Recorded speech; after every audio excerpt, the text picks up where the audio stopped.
Welcome to the Life Coach Lounge. I'm Angela. I'm Lisa. And I'm Emily. This isn't a podcast for coaches. It's for you, for real people navigating real life. It's lighthearted, it's deep, and it's grounded in faith, friendship, and purpose.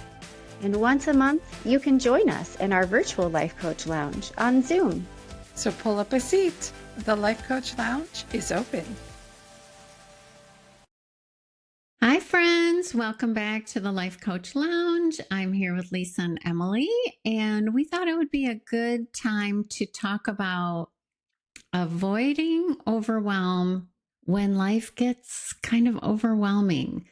And we've all been there. It's the Christmas season.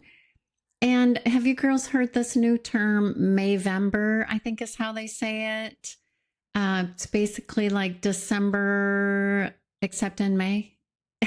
So it's, year-end sports and banquets and graduations and prom and all the things that happen in May. I remember when my kids were home, that was a really busy month. Graduation season, which, I mean, let's be real, that's a real thing. You know, that goes weeks and weeks. Wedding planning, moving, caring for aging parents, just whatever life is throwing at you. Maybe you're planning a large event or just something is taking up a lot of time in your schedule. So my memory, I actually have a story here. So I remember it happened every year at Christmas. I would look at my calendar and be completely overwhelmed. I mean, there was something scheduled almost every single day, kids' Christmas parties and band concerts and choir concerts and Christmas pageants at church. And I always do a baking day with my mom every year and my husband's company Christmas party. And then there's the things that you want to sprinkle in at the holidays, like maybe a Christmas show or concert or whatever. And the calendar was just so full. And oh yeah, don't forget, you still have to do all the shopping and wrapping and decorating and all of that and the normal stuff. Laundry and meal planning and grocery shopping. I mean, it was a lot. And there was more than one year when we would get all 5 kids ready for church on Christmas Eve. We have a Christmas Eve service that we go to at our church. And we would get everybody ready. We would get out the door. Of course, Christmas is the next day. So my head is just exploding with all the things I still have to do when I get home from church. And I'm just feeling completely stretched thin and overwhelmed. And did I remember everything? And is everything ready? Is all the food prepped? And blah, blah, blah, my whole head is just going crazy. And we would get to church and they would start to sing and the tears would just start to stream down my face. And I thought, this is what it's about right here. I'm stressing about all of this stuff. I'm feeling totally overwhelmed. And this is what it's about. It's about Jesus' birth. Turns out it's actually about Jesus. It's not about getting it all beautiful and perfect. So I just remember that so vividly. So do you guys remember a season when you were feeling like that, maybe trying to keep your head above water? What did you call it? May? I think they call it Mayvember or something like that. When you were describing that actually, I mean, yes, the holiday seasons are always busy, right? There's always something you're putting on your calendar and filling in any free time you might have on that calendar. But when you were describing May, especially when my kids were in school, I was like, yes,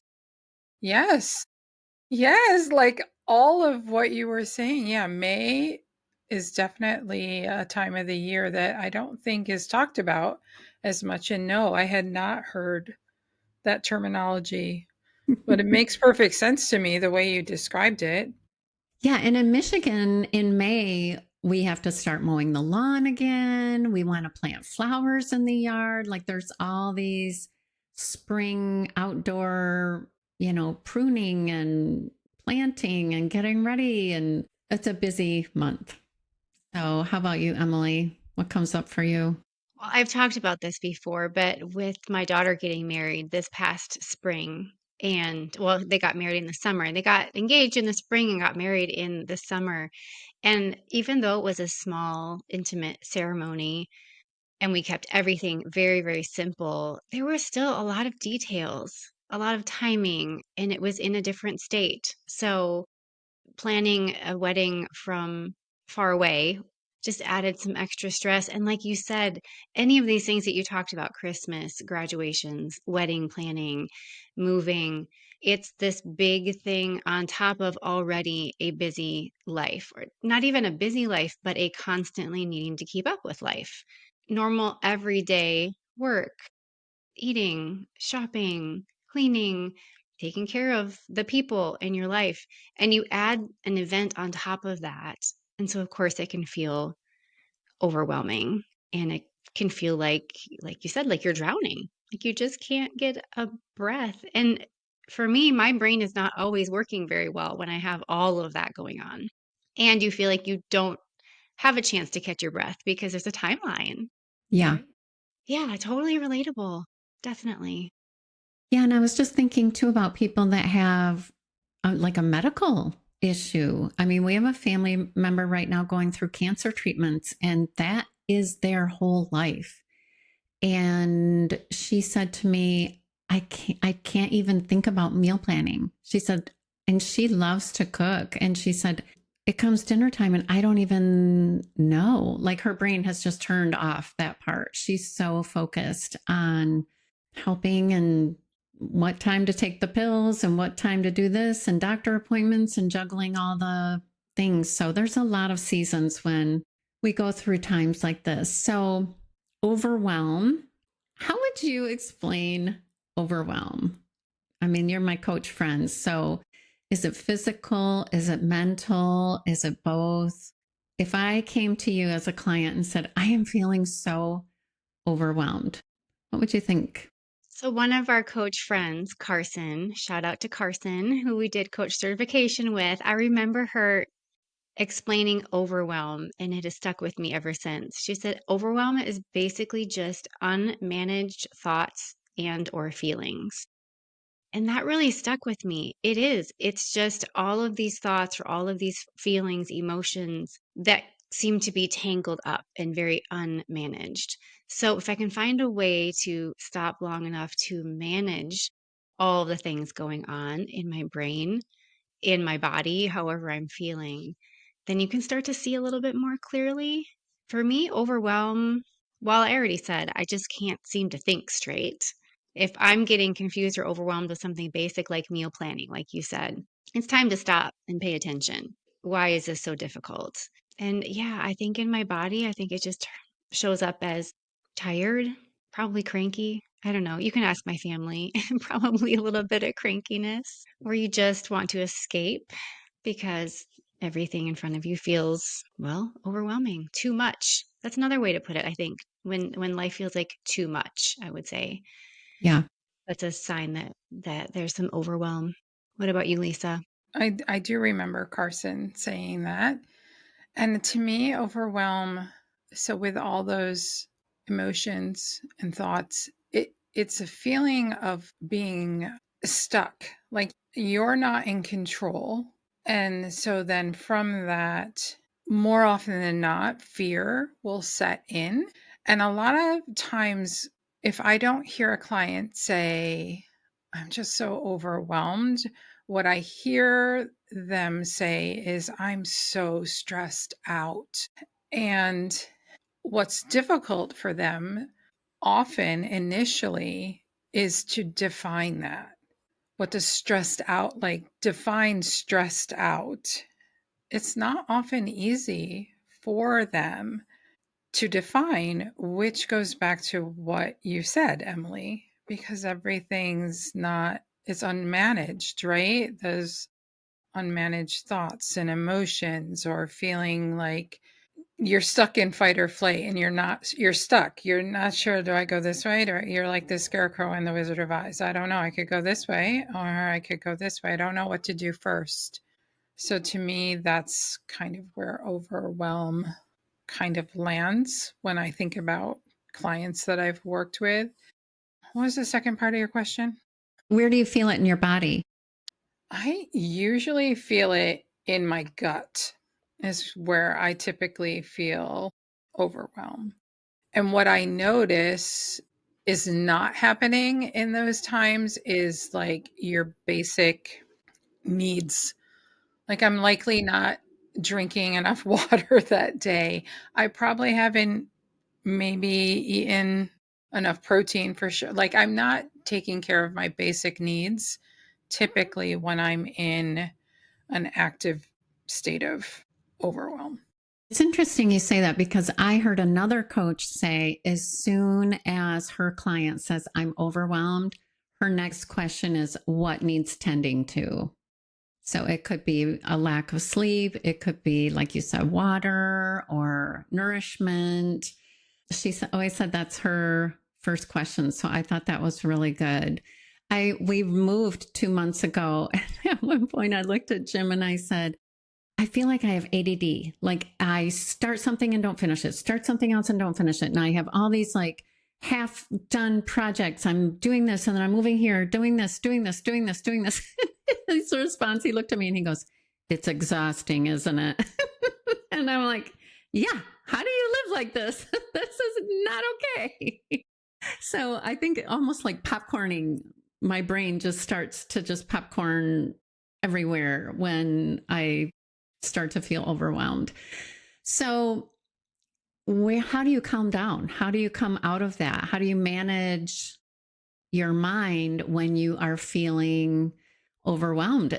Maybe your circumstances are out of your control. You have no control over what's going on in your life, but you can control how you feel. So, Emily, what would be your first thought on managing your mindset? And hopefully that will, translate into a physical well-being also. The first thing for me is to get out of my head and get my thoughts out on paper. That might be a list of to-dos if there, like I said, it's a timeline or a deadline for certain tasks to be done for an event, for example. Getting it out on paper, being able to see it, because my brain wants to tell me there are 900 things to do and I don't know what to do first. And I actually write it out on a list of paper, and it turns out there's 9 things to do, not 900. So, getting that perspective really helps to calm my overactive brain. Like you said, that ADD sort of, what should I do first? I don't know what to do.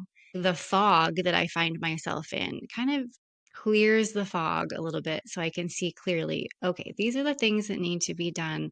And then I can, like you said, also pay attention to my basic needs. Am I drinking enough water? Have I eaten a healthy meal today? Do I need to go for a walk? Clearing the fog one little step at a time. But for me, it starts with writing it out on paper so I can see it. Yeah. In line with what Emily said, I start with setting realistic expectations. So, like Emily is saying, like, I feel like I have 900 things to get done. In actuality, I have 9 things to get so for her to put it down on paper, yes, I am a huge list checker. I love a good list and I love to check things off. But setting those expectations, because sometimes what our brain is offering up to us is not actually true. So to be realistic with what the expectations are for whatever this scenario, right? Whether it's May or whether it's November, December times of the year, what is true and what is just my brain telling me?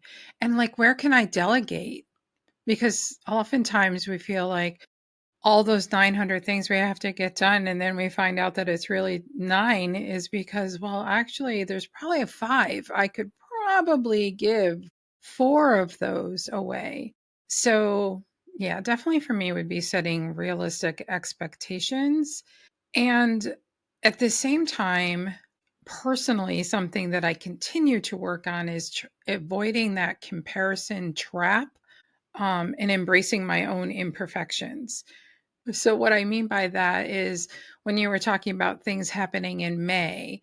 So, if I'm throwing or giving a graduation party and my daughter's also attending multiple graduation parties, and then I go and then I compare what they did versus what I have planned. And then, so then, yeah, your brain's going to go from 900 things that you have to do to 9,000 things you have to do because you fall into that comparison trap.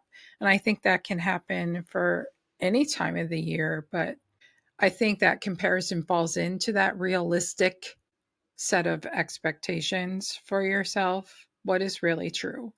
Yeah. And what I hear coming up is have to. I have to do this, have to do that, have to. When you say ask yourself, is it true? Do you have to have a baking day with your mom? Well, no. Do you want to? Well, yeah, I do want to. I get to. My mom is still here and I get to have a baking day with my mom. And that was really kind of a life hack for me once I discovered it is in December, I would look at my month and be completely overwhelmed. Sometimes even my week, I would be completely overwhelmed if I looked at the week as a whole.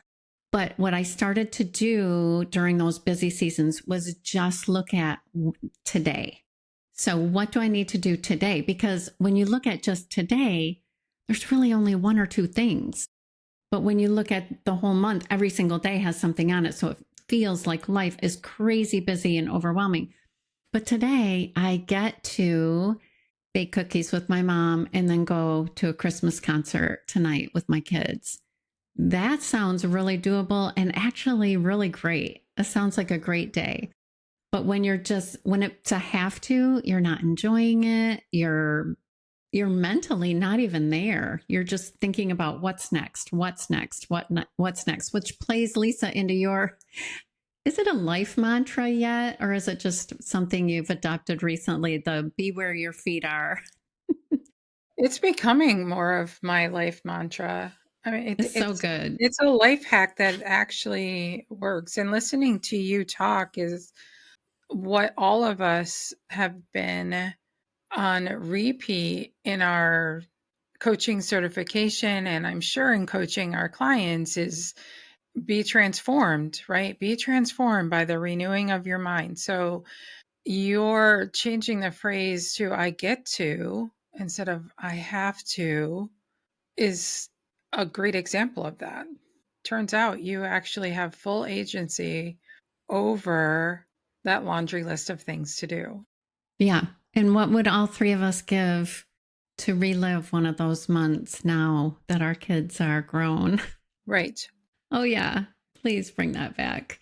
I think too with the have to, it can also be like looking at it and realizing the have to could be I want to or I get to, or it could also be looking at that and saying, actually, I don't have to. And now that I think about it, I don't want to do that thing. So being able to say no to something. It's a great reminder. There was one Christmas I remember we had a lot of traditions that we had built up doing just with the four of us, just with Andrew and me and our two girls. And I was feeling overwhelmed. And so I sat the whole family down and I said, okay, these are all the things we've always done. Pick your most important. Or tell me what's on this list that you guys could give or take, because we won't have time to get this all in. Or I would like to scale it back. And it turned out half the things on the list, they were okay with just not doing anymore. But had I not asked them, I would have put that extra pressure on myself to make sure that I scheduled it and planned it and followed through on it. And so here's your permission to just relook at all of that. Have a conversation with your family and see what collectively you want your holiday to look like or your whatever season it might be. That was just the example that came up, especially at the holidays, because I think tradition can sometimes feel like an expectation, but traditions can change from year to year too. And that's okay. Such a good reminder. That is great. So let's dig a little deeper on being where your feet are, the practice of being present. I know for me, putting down my phone is a big one. Put down my phone, actually engage, listen. And then the other one for me is just mentally staying present, not thinking about what needs to happen next or, the next thing on the list. Mentally just zeroing in on who I'm with, where I am, what I'm doing. What else do you guys do to practice being present in the moment? Gratitude. That came actually before saying, okay, be where your feet are. Gratitude has been a goal of mine that continues every 90 days.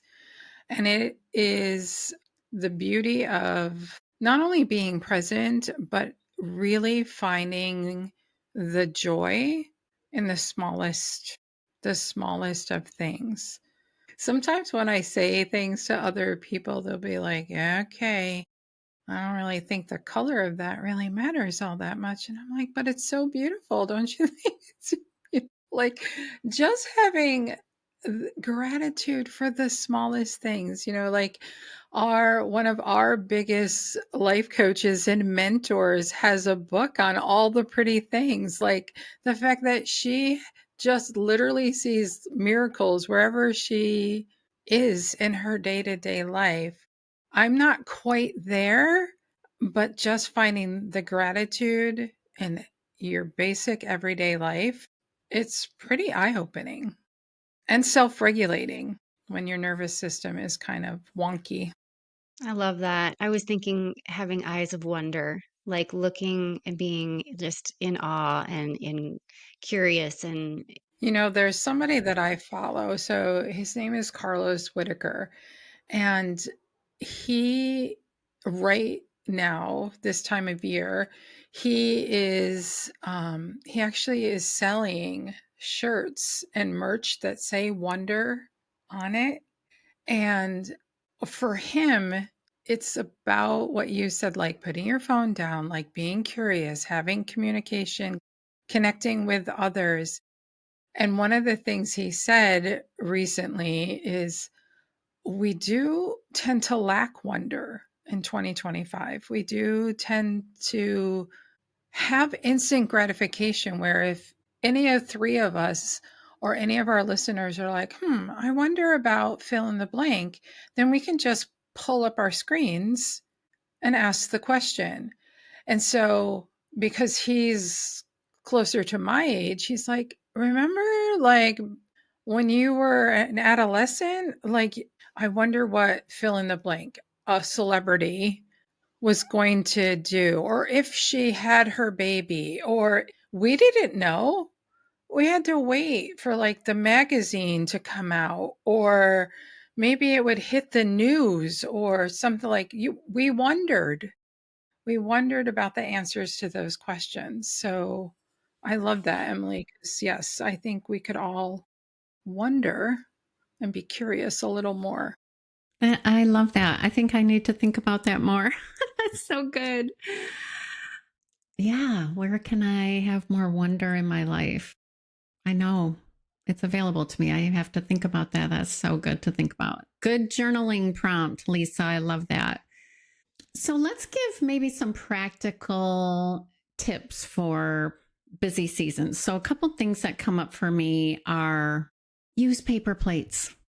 You might not be paper plate family, but it's okay. If this season that's what that we need to do, let's use some paper plates.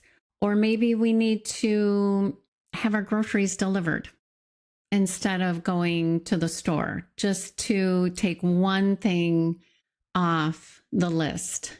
I don't know. What's coming up for you guys? Like, what practical tips could we implement just to kind of, soften the edges of a busy season a little bit? For me, I was thinking when you were like, use the paper plates, busy seasons of my life. is when I will pay extra for things that are already chopped, or like, when you go into the store, like, sure, I could bring home all the produce and do it myself, but I am more apt to maybe buy the platter Yeah, to just put out or bring to the gathering. I might just buy the peppers and celery and onions pre-chopped. Anywhere where I can save little pockets of time, that's the time of the year that I will do that. Yeah, definitely. Like salad kits where they just have the dressing and the toppings all yes, right there, right? If you sign up to bring the salad, that's an easy hack. Just a couple weeks ago, I signed up to bring treats for Friday morning Bible study, and I just didn't have time in the week or the ingredients to make something. And so the local grocery store had amazing looking muffins, and I brought them, and I did not feel bad about it. that's awesome. Things like that. I have purchased Costco mac and cheese and put it in a crock pot and then brought it. Look what I made. That's awesome. Here's one that might be controversial because Angela, I have seen your wrapped packages and how beautiful they are.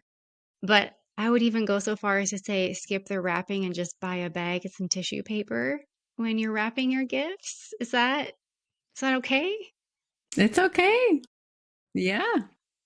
Yeah. How That's a time about saver. planning out your wardrobe?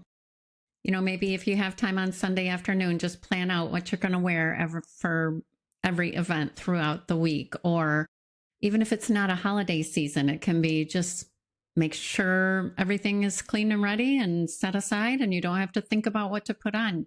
It's one less thing to think about. Yeah. Other one that came to mind is when I said earlier, like, delegate. So even if it's not delegating, a lot of times, regardless of the time of year, if your friends and loved ones and are supporting you in something that's a little busy and crazy for you, oftentimes they'll say, "How can I help? What can I bring? What can I do?" Answer the question Yeah. with a actual answer that's not, "No, I'm fine. I'm good. You don't have to do anything." Like, like Emily just said, even if you said salad, like, they could make the salad if they want to, or they can go to the store and pick up the salad kit with the dressing, but it's one less thing. So that took a long time for me to get over, like, when people offer to help, it's because they genuinely want to offer their help. It's okay for you to say, "Actually, would you mind picking up a bottle of wine on your way over?" Or, "I thought I had ice, but I don't. Could you bring some bags of ice?" Like, whatever simple thing it is, they would love to help, or they wouldn't offer. Exactly. Yeah. Not all busy seasons you see coming. Some of them you do kind of get, sidewhacked with them, like an illness or whatever. But some of them, we have a busy season coming. It's holidays or it's a wedding season or whatever. Maybe pre-freeze some meals. Every time you make something, make a double batch and freeze half of it. And then you're just pulling stuff out of the freezer and defrosting it in the fridge, and you don't have to think about dinner. And they're all pre-made. So yeah, anything else? I love the gift bag idea, Emily. And that's a little bit of a stretch for me. So I appreciate the reminder. No judgment if you want to continue to beautifully wrap all of your You're gifts, so Angela, sweet. because you're very good at it. I was thinking, along with what you said, pre-freezing some meals and having them ready.